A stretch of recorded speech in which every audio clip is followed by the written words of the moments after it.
Hello everyone. आज हम पढ़ेंगे इनोलेट के माध्यम से ऑर्गेनिक सिंथेसिस किस प्रकार से की जा सकती है उसके बारे में अध्ययन करेंगे। इसके पूर्व के वीडियो लेक्चर में हमने पढ़ा था कि कार्बोनिल कंपाउंड में अल्फा हाइड्रोजन जो उपस्थित होता है वह आपका अम्लीय प्रकृति का होता है और किसी भी प्रबल क्षार की उपस्थिति में वह हाइड्रोजन H+ के रूप में दे देता है और एक कार्बो आयनाइन बनाता है जिसे हमने कहा था इनोलेट। अब हम इस इनोलेट के माध्यम से ऑर्गेनिक सिंथेसिस के द्वारा अलग अलग प्रकार के यौगिक किस प्रकार से बना सकते हैं उसके बारे में हम अध्ययन करेंगे। तो हम पहले लेंगे डाई इथाइल मेलोनेट लेंगे, जैसे कि इसको हमने नाम दिया था मेलोनिक एस्टर। तो मेलोनिक एस्टर से प्राप्त इनोलेट, मेलोनिक एस्टर से प्राप्त इनोलेट का उपयोग हम ऑर्गेनिक सिंथेसिस में किस प्रकार से कर सकते हैं उसके बारे में अध्ययन करेंगे। तो पहला लेते हैं मेलोनिक एस्टर। इसका फॉर्मूला होता है जिसमें CH2 COO C2H5 and this COO C2H5। ये आपका मेलोनिक एसिड जो होता है उस मेलोनिक एसिड का डाई एस्टर है और इसका अपन बात करें तो इसका नाम है डाई एथिल मेलोनेट भी कहा जाता है। ठीक है, डाई एथिल मेलोनेट।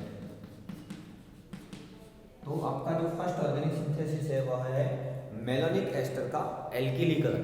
क्या है? Alkylation of malonic ester. ठीक है, या फिर अपन कह सकते हैं डाई इथाइल मेलोनेट का एल्काइलेशन, एल्किलीकरण।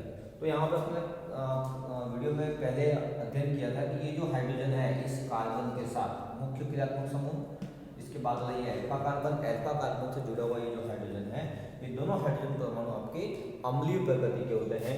तो ये जो मेलोनिक एस्टर है वह किसी प्रबल क्षार की उपस्थिति में, जैसे कि एथोक्साइड की उपस्थिति में आसानी से ये मेलोनेट बना देता है, इनोलेट बना देता है और इस इनोलेट की आगे एल्काइलेशन रिएक्शन होती है और हम ऑर्गेनिक सिंथेसिस के द्वारा अलग अलग प्रकार के यौगिक बना सकते हैं। तो पहले हम ले रहे हैं मेलोनिक एस्टर का इनोलेट के माध्यम से हम किस प्रकार से अलग अलग प्रकार के यौगिक कंपाउंड बना सकते हैं उसकी चर्चा करेंगे। तो पहला है आपका एल्काइलेशन ऑफ मेलोनिक एस्टर, एल्किलीकरण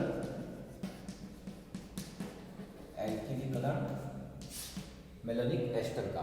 ठीक है, मेलोनिक एस्टर का एल्किलीकरण हमने पढ़ना है। एल्किलीकरण का मतलब ये होता है कि मेलोनिक एस्टर में इस कार्बन के साथ कोई एल्काइल ग्रुप जुड़ जाए तो उसे हम कहते हैं एल्काइलेशन या एल्किलीकरण अभिक्रिया। अब इस एल्किलीकरण अभिक्रिया में हम देखेंगे कि कौन कौन सी स्टेप्स होती हैं। तो जो मेलोनिक एस्टर है उस मेलोनिक एस्टर में जो सबसे पहली जो स्टेप है वह होती है आपकी प्रबल क्षार की उपस्थिति में इनोलेट का बनना। फिर इनोलेट के बाद हम पढ़ेंगे इसकी SN2 रिएक्शन होगी, एल्किल हैलाइड के साथ जो इनोलेट बन रहा है उसकी SN2 रिएक्शन होगी, मतलब नाभिक स्नेही प्रतिस्थापन अभिक्रिया होगी आपकी। और उसके बाद आप जल अपघटन और कार्बोक्सिलीकरण रिएक्शन करवाते हैं। तो यहाँ पे अपन एक बात करें तो किस प्रकार से आपकी रिएक्शन हो सकती है। तो this one malonic ester COO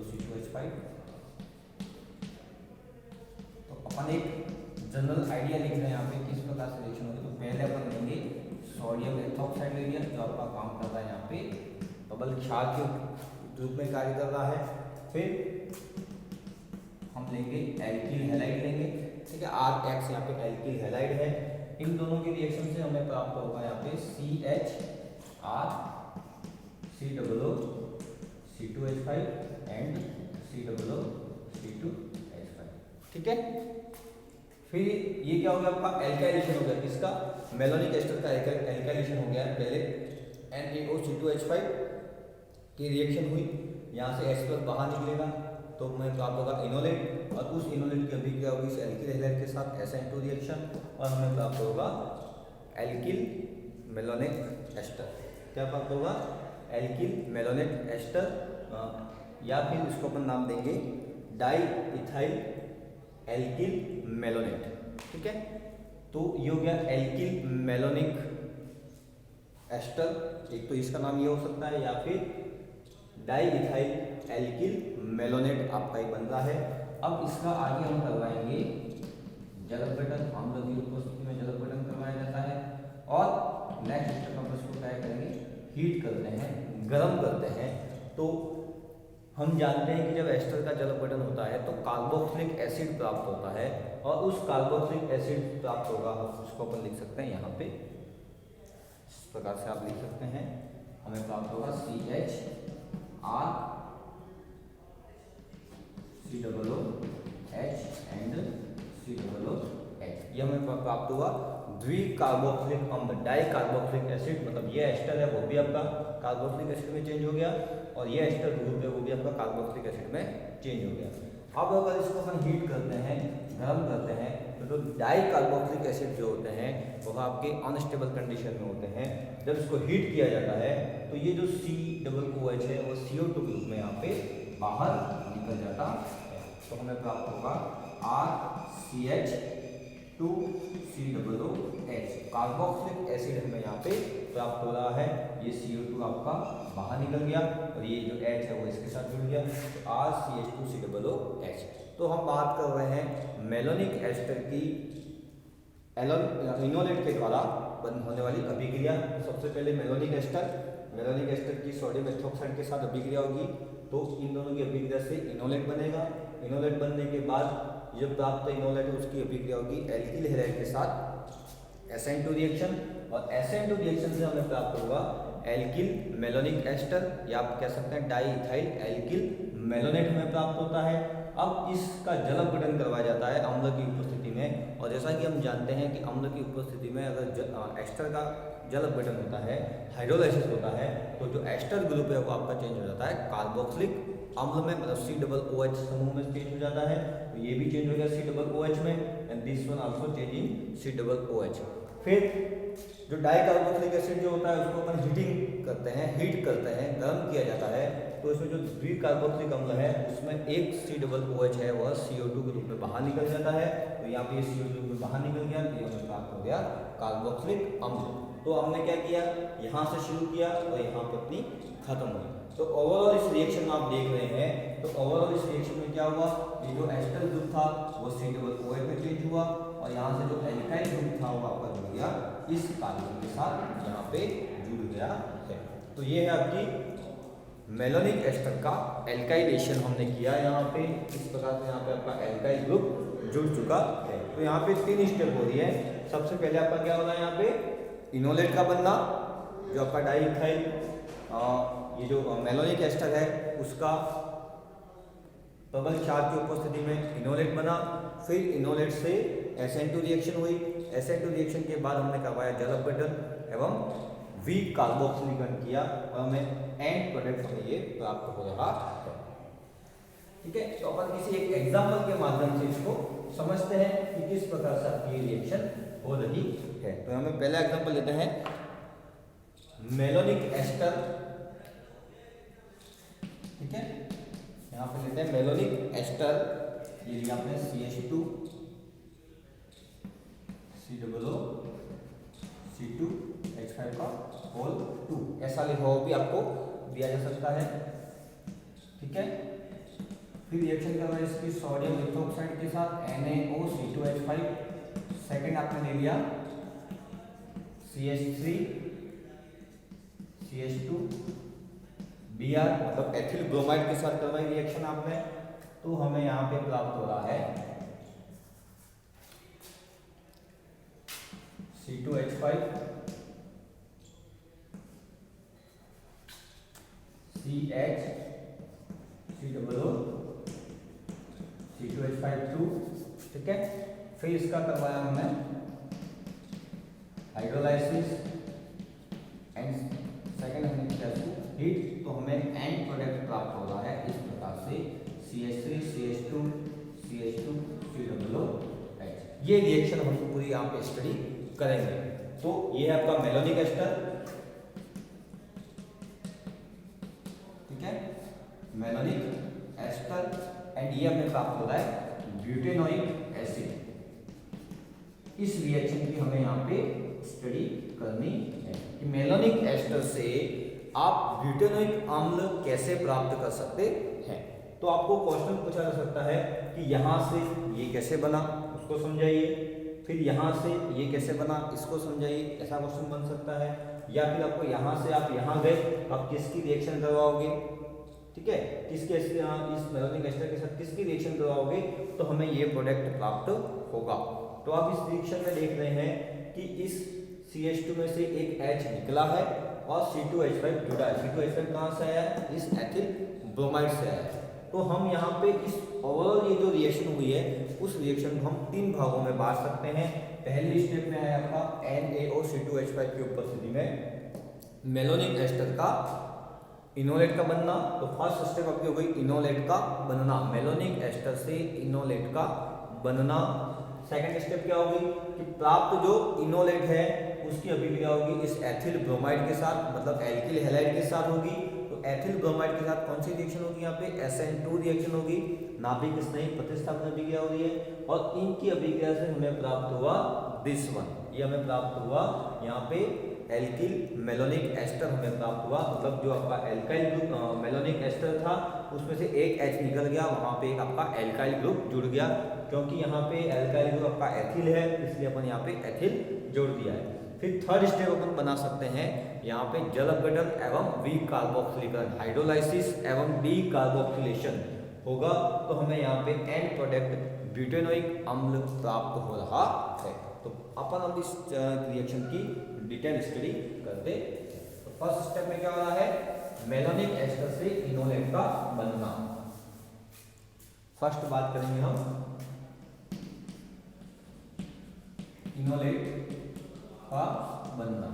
अब यहाँ पे इनोलेट किसका बनेगा, तो जिसका अम्लीय हाइड्रोजन ज्यादा है। अम्लीय हाइड्रोजन किसका है यहाँ पे, जो आपका मेलोनिक एस्टर है उसका। तो मेलोनिक एस्टर ये ना CH2 COO C2H5 COO C2H5, ठीक है। इसकी अभिक्रिया होगी किसके साथ, एथोक्साइड आयन C2H5O माइनस, जो आपका C2H5O Na है, सोडियम एथोक्साइड है और सोडियम एथोक्साइड में C2H5O माइनस आपका प्रबल क्षार के रूप में कार्य कर रहा है। और जो C2H5O माइनस है वो क्या करता है, इस अल्फा हाइड्रोजन को रिमूव कर लेता है, H प्लस के रूप में ले लेता है। तो हमें यहाँ पर प्राप्त होता है CH1 COO C2H5 and COO C2H5। तो ये हमें प्राप्त हो गया मेलोनिक एस्टर का इनोलेट। तो फर्स्ट स्टेप आपकी हो चुकी है, इनोलेट बन गया। अब इस इनोलेट की अभिक्रिया होगी किसके साथ, एल्किल हैलाइड के साथ होगी। अब यहाँ पे अपने को एल्किल हैलाइड ऐसा लेना है कि जो प्रोडक्ट आपको बनाना है, जिस प्रकार का प्रोडक्ट बनाना है उसके अकॉर्डिंग हमें यहाँ पे एल्किल हैलाइड लेना पड़ेगा। तो यहाँ पे ब्यूटेनिक एसिड बनाने के लिए हमें रिएक्शन करवानी पड़ती है एथिल ब्रोमाइड की। तो ये जो इनोलेट है, तो सेकंड स्टेप क्या होगी, एल्किलीकरण होगा। क्या होगा, एल्किलीकरण इसका इनोलेट आयन का, जिसके द्वारा SN2 रिएक्शन के द्वारा एल्किलीकरण अभिक्रिया होगी। जैसा कि हम अपने पूर्व की क्लास में पढ़ा हुआ है, SN1 रिएक्शन व SN2 रिएक्शन। तो उसी SN2 रिएक्शन की हम यहाँ पे बात करेंगे। तो जो आपका इनोलेट आयन है वह रिएक्शन करेगा किसके साथ, एल्किल हैलाइड के साथ यहाँ पे रिएक्शन करेगा। यहाँ पे एल्किल हैलाइड के रूप में लिया है एथिल ब्रोमाइड, तो दिस रिएक्शन आपकी यहाँ पे, ठीक है। ये आपकी सेकंड स्टेप एल्काइलेशन रिएक्शन।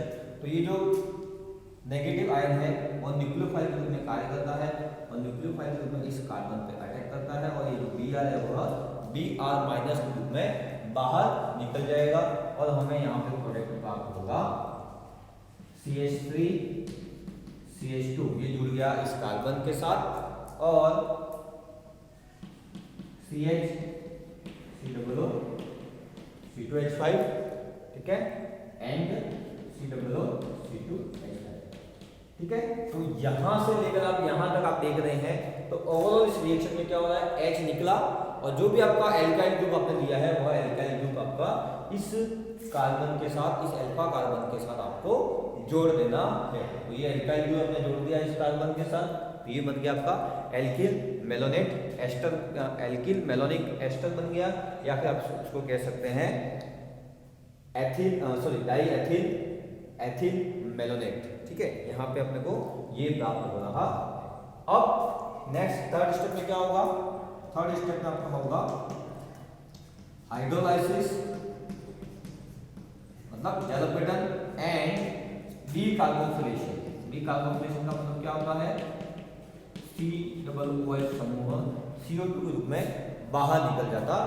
तो थर्ड स्टेप अपने को करवाना है हाइड्रोलाइसिस एंड डी कार्बोक्सिलेशन, जिसको हम देखेंगे ऊपर। ठीक है, मैं यहाँ पे इसको लिख रहा हूँ CH3 CH2 CH COO C2H5 COO C2H5। ठीक है, इसका हम करवाएंगे H+ की उपस्थिति में जलपीड़न करवाया जाता है। तो जैसा कि हम जानते हैं जब एस्टर का जलपीड़न होता है तो हमें कार्बोक्सिलिक एसिड प्राप्त होता है। ये this one CH3 CH2 CH COOH and COOH। तो ये हमें डाई कार्बोक्सिलिक एसिड यहाँ पे प्राप्त होता है।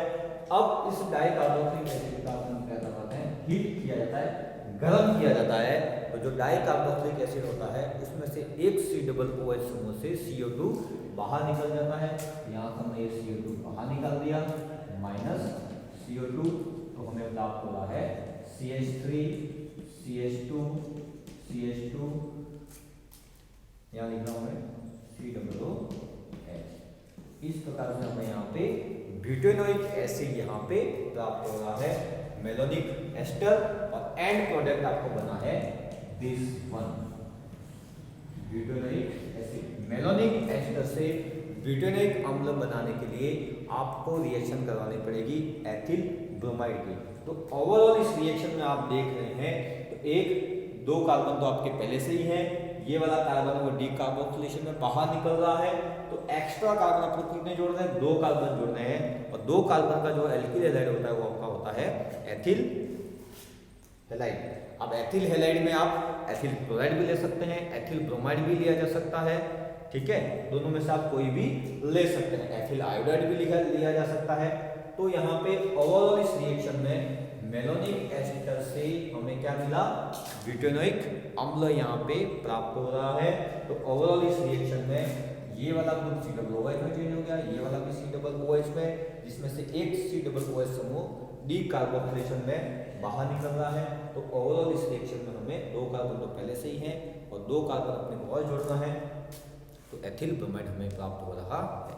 अब हम बात करें माने कि ब्यूटेनोइक अम्ल के अलावा हमें अगर प्रोपोनोइक एसिड 3 कार्बन का कार्बोक्सिलिक एसिड चाहिए, तो उस कंडीशन में हम यहाँ पे एक कार्बन का एल्किल हैलाइड लेंगे। जैसे कि आप ले सकते हैं मेथिल ब्रोमाइड ले सकते हैं, मेथिल क्लोराइड ले सकते हैं। कब, जब हमें 3 कार्बन का कार्बोक्सिलिक एसिड चाहिए। अगर हमें 5 कार्बन का चाहिए तो यहाँ पे 3 कार्बन का लेना पड़ेगा, क्योंकि 2 कार्बन पहले से ही हैं। तो ये रिएक्शन आप ध्यान रखें, इससे रिलेटेड आपको क्वेश्चन एग्जाम में पूछे जा सकते हैं। ठीक है, तो ये था आपका डाई एल्काइल मेलोनेट या मेलोनिक एस्टर से कार्बोक्सिलिक अम्ल कैसे बनाया जा सकता है। पहली स्टेप इनोलेट का बनना, second step alkylation, third step आपकी हाइड्रोलाइसिस एंड डी कार्बोक्सिलेशन। ठीक है, और ओवरऑल इस रिएक्शन में हमें जितने कार्बन का कार्बोक्सिलिक एसिड चाहिए उतने कार्बन, 2 कार्बन तो पहले से ही हैं, इसलिए 4 कार्बन का चाहिए, 2 कार्बन तो यहाँ पहले से ही हैं, 2 कार्बन का अपने को ऐड करना पड़ेगा। 3 कार्बन का चाहिए तो 1 कार्बन का लेना पड़ेगा। 4 कार्बन का कार्बोक्सिलिक एसिड लेना है तो 2 कार्बन का एल्किल हैलाइड लेना पड़ेगा। ठीक है, तो ये आपका हमने पढ़ा मेलोनिक एस्टर से किस प्रकार से आप अलग अलग प्रकार के आप एल्किल हैलाइड अलग अलग प्रकार के लेके आप अलग अलग तरीके से ऑर्गेनिक सिंथेसिस कर सकते हैं। ठीक है, तो आप ये चीज देख सकते हैं, एल्किल हैलाइड चेंज करने के साथ साथ आपकी ऑर्गेनिक सिंथेसिस भी चेंज होती जाएगी। Thank you.